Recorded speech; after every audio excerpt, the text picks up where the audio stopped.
এই হলো China গংজু metro. এখন গংজু মেট্রোতে যাচ্ছি।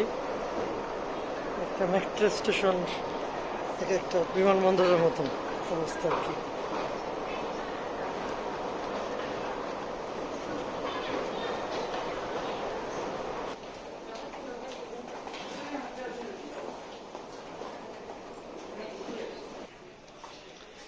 চায়নার মেট্রো স্টেশনের মাঝেও ইন্টারনেট স্পিড খুবই ভালো। চায়নাতে টিকিট কাটতে হবে অনলাইনে। আমরা এখন অনলাইনে টিকিট কাটতেছি।